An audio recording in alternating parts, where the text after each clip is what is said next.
प्यारे बच्चों, मेरा नाम प्रवीण गहलोत है और आनंद इंस्टीट्यूट शिगवंश के यूट्यूब चैनल पे आप सभी का स्वागत है। जैसा कि 7 क्लास की बात करें तो सबसे पहले हमने देखा हिंदी वर्णमाला। उसके बाद जो हमारा सेकंड वीडियो था उसमें देखा हमने स्वर और व्यंजन। आज हम बात करते हैं देवनागरी लिपि के अनुसार वर्णमाला। ये बहुत ही महत्वपूर्ण टॉपिक है क्योंकि इस लिपि जो हमारी लिपि है जिसमें हम लिखते हैं वो कौन सी है, वो है देवनागरी लिपि। आज हम देखेंगे कि कौन सी मात्रा कहाँ पे लगेगी, कब किस शब्द का उच्चारण करेंगे। तो चलिए तो हम देखते हैं क्या कि देवनागरी लिपि के अनुसार वर्णमाला को किस प्रकार हम भिन्न करेंगे, किस प्रकार समझेंगे। जैसा कि सबसे पहले हमने क्या देखा था, हमने देखा ये था कि स्वर और व्यंजन। तो वर्णमाला में सबसे पहले क्या लिखा हुआ था, स्वर लिखे हुए थे, जैसे अ, आ, ई आदि। उसके बाद क्या लिखा हुआ था व्यंजन में, क वर्ग, छ वर्ग, ट वर्ग। उसके आधार पे हम समझ सकते हैं कि स्वर कौन कौन से थे, व्यंजन कौन कौन से थे। उसके बाद देखा हमने ये कि किस प्रकार हम स्वर को और व्यंजन को अलग अलग कर सकते हैं। तो हमने क्या किया था, हमने ये किया कि हमने वर्ण विचार लिया, बहुत सारे शब्द लिए जैसे कमल, रोशनी, सुबह, दोपहर।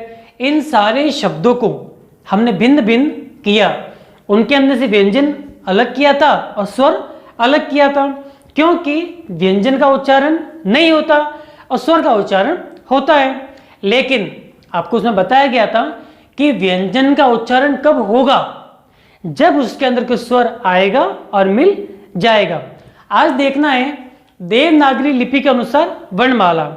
बहुत बार क्या होता है, अपन लिखने बैठते हैं या तो अपन पूरा ध्यान नहीं दे पाते हैं, या फिर ऐसा होता है कि अपन बहुत बार सोचते हैं कि नहीं कौन सी मात्रा आएगी, एक मात्रा आएगी, दो मात्रा आएगी, छोटी ई की मात्रा आएगी, बड़े ई की मात्रा आएगी। यहाँ पे बहुत बार क्या होता है, बच्चों को काफी कंफ्यूजन हो जाता है, बहुत उलझ जाते हैं और उनकी क्या होता है, लिखावट में गलती हो जाती है। तो आज हम यहाँ पे सबसे महत्वपूर्ण बिंदु की बात करेंगे जिसके कारण आपके लिखते समय बिल्कुल भी गलतियां नहीं आएगी।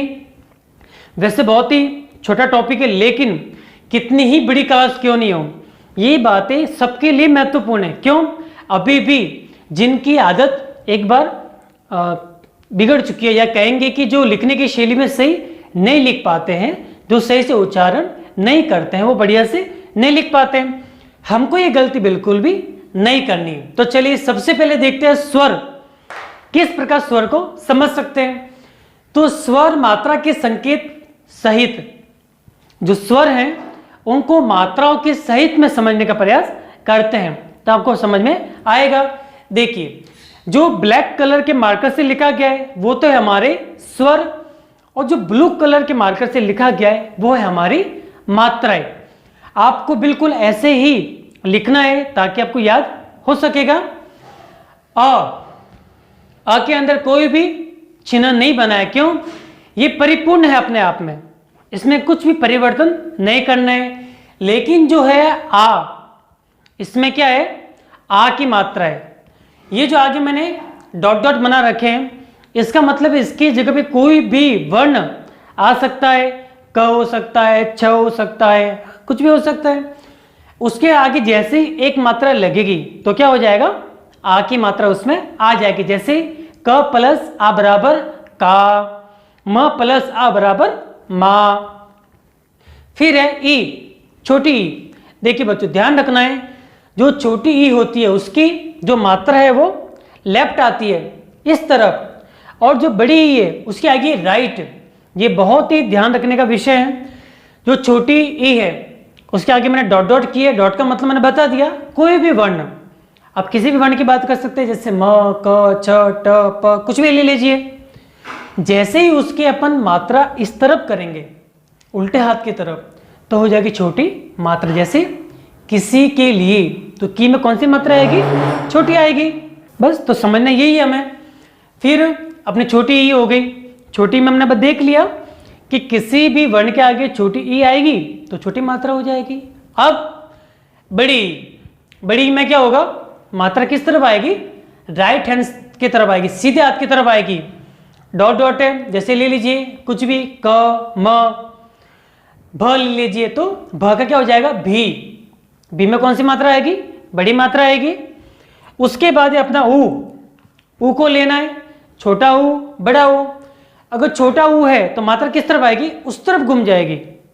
जो उसकी पूंछ है वो किस तरफ आएगी, उल्टे हाथ की तरफ आएगी।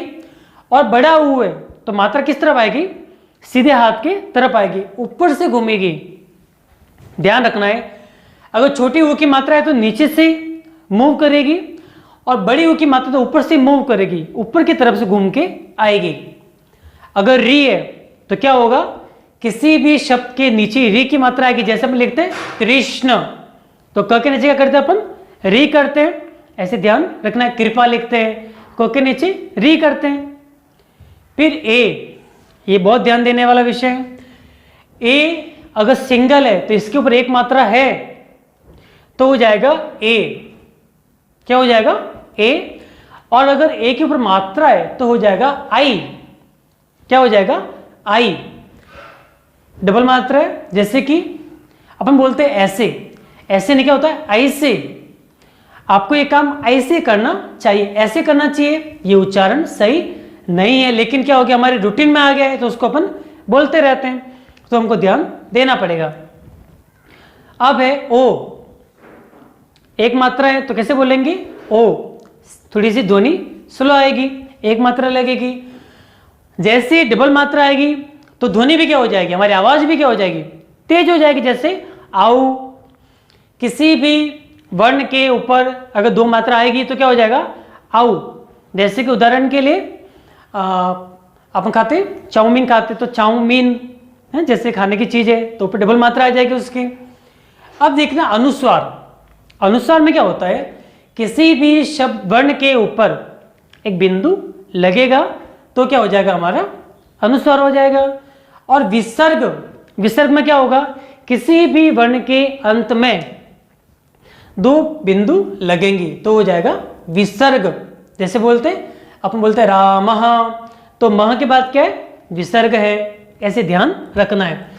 तो ये सारी मात्राओं की जानकारी बहुत ही आवश्यक है, क्योंकि इन मात्राओं के बिना न तो हम अच्छे से लिख सकते हैं न ही अच्छे से पढ़ सकते हैं। बहुत बार पढ़ते हैं तो हम ध्यान नहीं देते और शब्द को क्या करते हैं पढ़ लेते, लेकिन नहीं। अब आप जब भी आगे से पढ़ोगे तो आपको ध्यान रखना है कि अगर छोटे ऊ की मात्रा है तो थोड़ी सी ध्वनि को क्या करना है, हल्की करना है। जैसे बड़ी ऊ की मात्रा है तो उसको ध्वनि को भी, थोड़ी आवाज को भी तेज करना है। ए को ए बोलना है, आई को आई बोलना है, ओ को ओ बोलना है, और आओ को आओ बोलना है। ध्यान हो गया।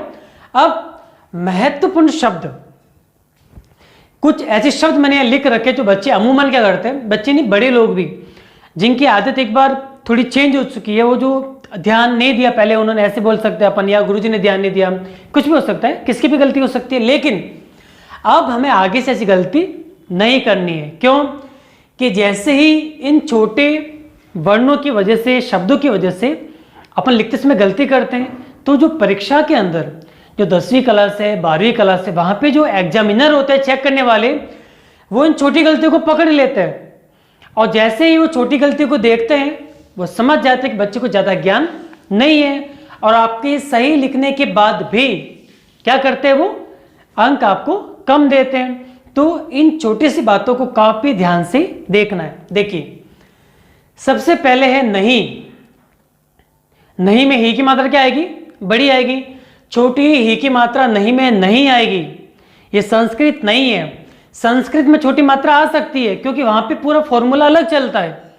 वहां पे ही की छोटी मात्रा आ सकती है, भी की छोटी मात्रा आ सकती है, क्योंकि वहां पे उनकी शब्द के अर्थ अलग निकलेंगे। लेकिन हिंदी में ऐसा नहीं होता है। अगर हिंदी में आप नहीं लिख रहे हो तो आपको ही की मात्रा बड़ी लगानी है और ही के ऊपर क्या करना है, अनुस्वार करना है। अगर आप बड़ी क्लास में हो, अगर ही के ऊपर अनुस्वार नहीं करते हो तो ये आपकी कमी है जो सबको साफ दिखाई देती है। अब आते हैं भी और भी। एक छोटी मात्रा वाला भी है, एक बड़ी मात्रा वाला भी है।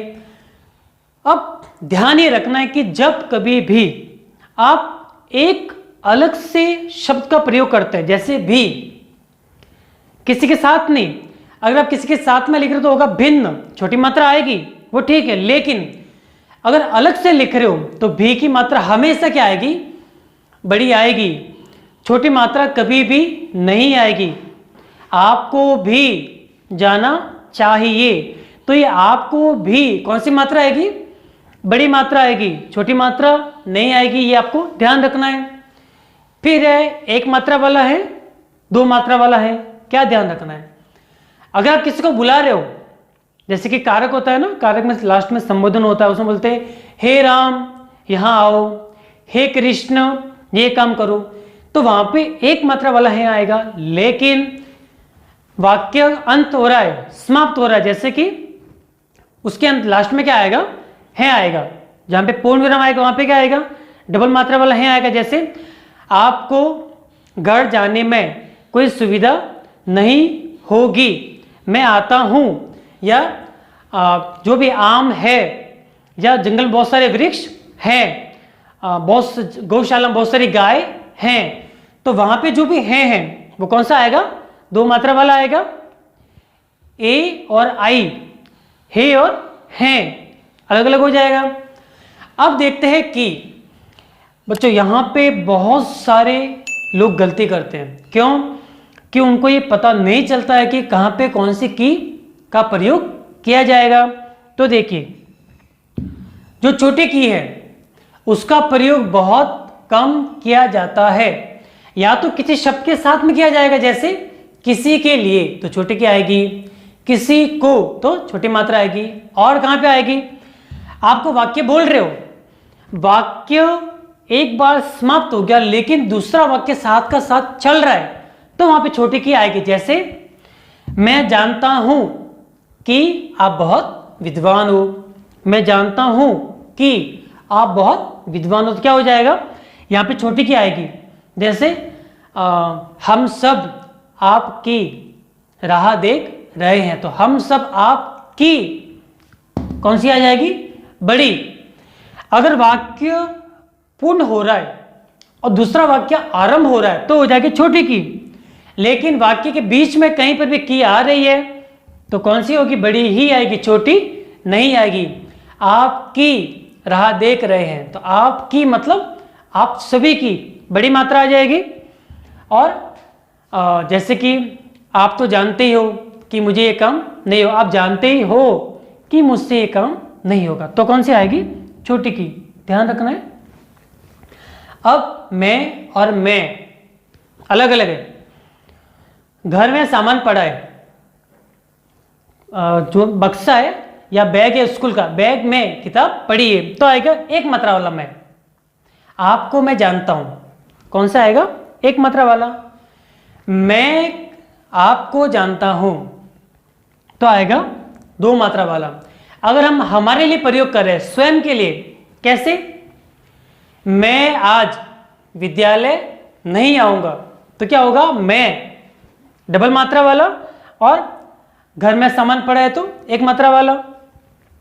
ए और आई भी बिल्कुल उसी प्रकार प्रयुक्त होगा।